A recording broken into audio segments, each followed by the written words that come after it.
Notición. A la muerte él venció. Amén. No hemos cantado eso. No es cualquier cosa. Dígame, esto es la noticia bomba. La noticia bomba de la humanidad. La noticia bomba de la historia. La noticia bomba a nuestros corazones. Amén. El Señor ha resucitado. Y eso, hermanos, trae no solamente salvación a nuestras vidas, sino que trae gozo. Haber confesado a Dios como nuestro Señor y Salvador, haberle confesado nuestros pecados, no solamente saber que somos salvos, sino confesarle nuestros pecados, haberle pedido perdón por ellos, es lo más grande que nosotros podemos hacer, porque Dios hace lo insuperable. Desde luego, ser salvo es la mayor dicha que el ser humano puede tener, ¿verdad? No hay mayor bendición que ser salvo. No hay mayor gozo que ser salvo. Y dentro de las cosas que hay de gozo en la salvación, en los minutos que en esta mañana tenemos, me gustaría pensar en dos aspectos que causan gozo, que deben traernos gozo. Y el gozo, recordáis, que es parte del fruto del Espíritu. No me gusta decir un fruto, porque no es un fruto, es todo un fruto. Gozo, paz, paciencia, etc. Todo forma parte de ese fruto de la salvación. Quisiera llevaros en esta mañana, en primer lugar, a un versículo sumamente conocido, Mateo capítulo 6 y versículo 9. Es cuando Jesús nos enseñó cómo orar. Y leo Mateo capítulo 6, versículo 9. Vosotros oraréis así: Padre nuestro, que estás en los cielos, santificado sea tu nombre. Es un gozo poder llamar a Dios Padre mío. Crecí en una iglesia, mi padre, sabéis, era el pastor, y a veces cuando venía alguien, lo escuchaba, decía: qué bien predica este hombre, qué bien predica el pastor. ¿Sabéis lo que yo decía? Es mi padre. Vamos, yo me caía la baba. Es mi padre. Si eso lo hacemos como seres humanos, ¿qué no hacer con Dios?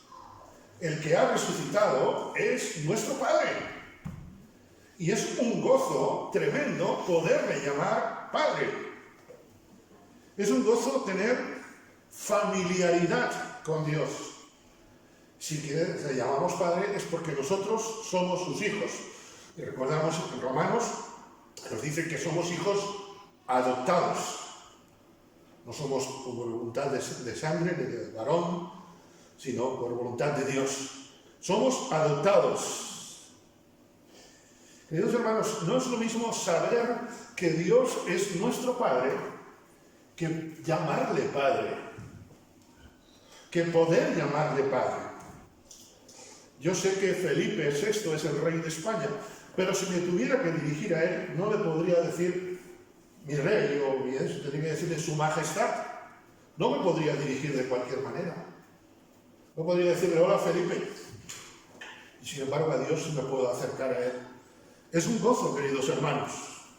Es un gozo poder hablar con nuestro Dios. Es un gozo poder hablar con nuestro Padre Celestial, aquel que ha vencido a la muerte, aquel que tumba jarrines, aquel que resucita huesos, como resucitó a ti y a mí cuando entregamos nuestra vida a él. Amén. Permitidme jugar un poco con la imaginación. Dicho con sumo respeto, pues estoy predicando la palabra del Señor. Imagínate por un momento ser salvo, pero no poder hablar con Dios. A mí casi se me levantan los pelos, bueno, lo que me queda. Imagina por un momento que no tuviésemos acceso a su presencia. Mirad, vamos a dejarnos de imaginar cosas horribles. Gocémonos que podemos acercarnos a su presencia, gocémonos que podemos hablar con Dios. Mejor no imaginar cosas horribles. Esto es lo que quiere Satanás, que lo imaginemos cosas horribles. Vosotros oraréis así: Padre nuestro. Y esto no se decía Estoy pensando en el contexto histórico en el cual está Jesús hablando. En el pueblo judío esto no se decía de cualquier manera. Si se decía padre era una cosa muy seria.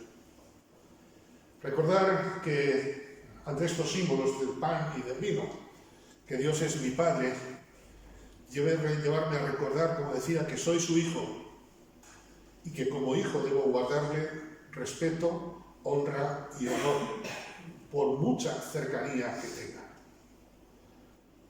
Tenía bastante confianza con mi padre, pero nunca me atreví. No me lo prohibió, pero es que no hacía falta prohibírmelo. Creo que ya iba innato en mí.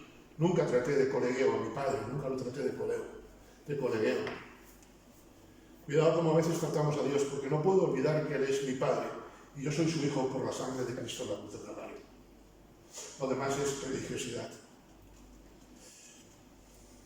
Al igual que no exigimos nada a nuestros padres, en todo caso le pedimos, tampoco podemos exigir nada a Dios. En todo caso podemos pedir, y bien sabemos que la oración es el medio para ello. Al igual que en la Escritura, alguien clamó a Jesús, ten misericordia de mí. Nosotros lo único que podemos clamar a nuestro Padre es misericordia.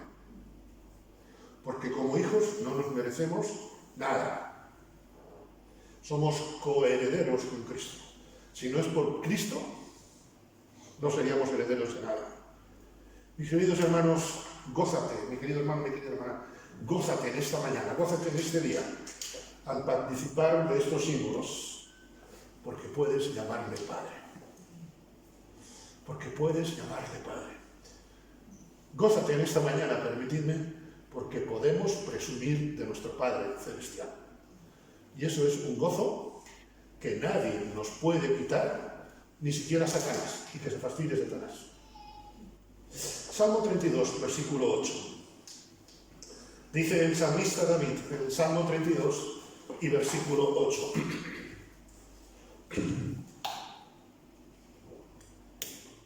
Te haré entender y te enseñaré el camino en que debes andar. Sobre ti fijaré mis ojos. Es un gozo poder llamar Padre a Dios, pero qué tremendo gozo es ser guiados y estar en los ojos de Dios. Ser guiados en este mundo donde tantas personas están desorientadas. Incluso a veces muchos creyentes podemos estar desorientados. Recordamos el Salmo 107, versículo 4, anduvieron perdidos por la soledad sin camino. Y dice más adelante, y después los llevó al puerto que deseaban.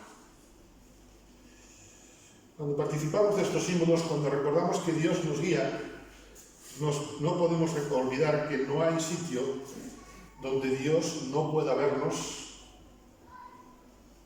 ni siquiera los demás, donde Dios no pueda vernos, incluso cuando nadie nos ve. Hay cosas ahora, nadie me ve, puedo hacerlo. Hay una frase que aplico muchas veces, si no quieres que se sepa, no lo hagas. ¿Sabes?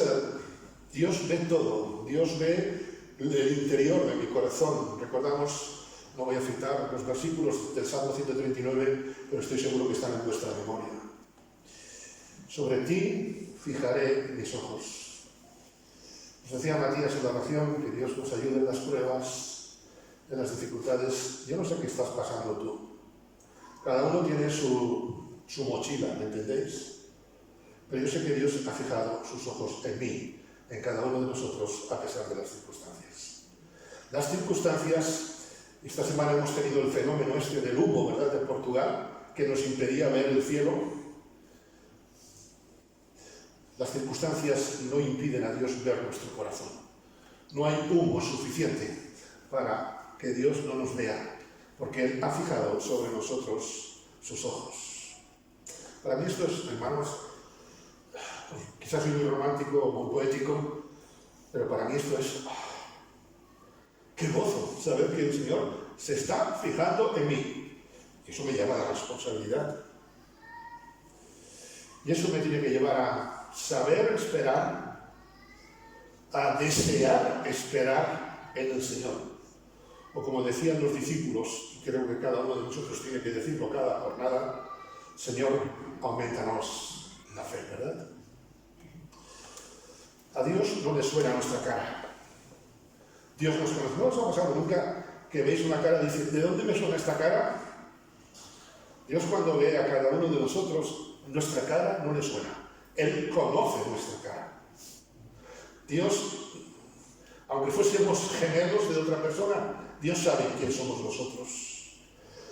Dice, sobre ti fijaré mis ojos. Y hermanos, esto prácticamente es el libro de Cantares, porque esto es una declaración de amor. ¿O no es lo que hace el enamorado con la enamorada o la enamorada con el enamorado?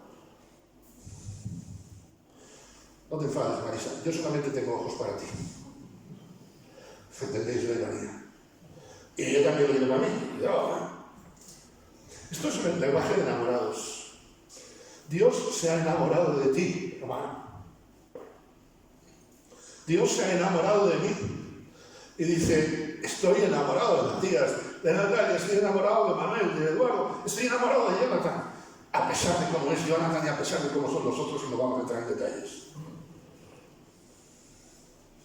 Qué bendición esta mañana.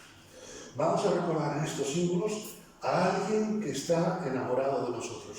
Nosotros, dice Primera de Juan, le amamos a Él porque Él se enamoró primero de nosotros. Nosotros estamos en esta mañana un grupo aquí de gente enamorada.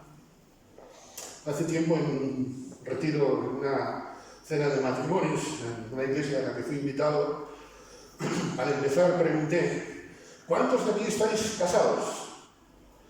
Todos levantaron la mano.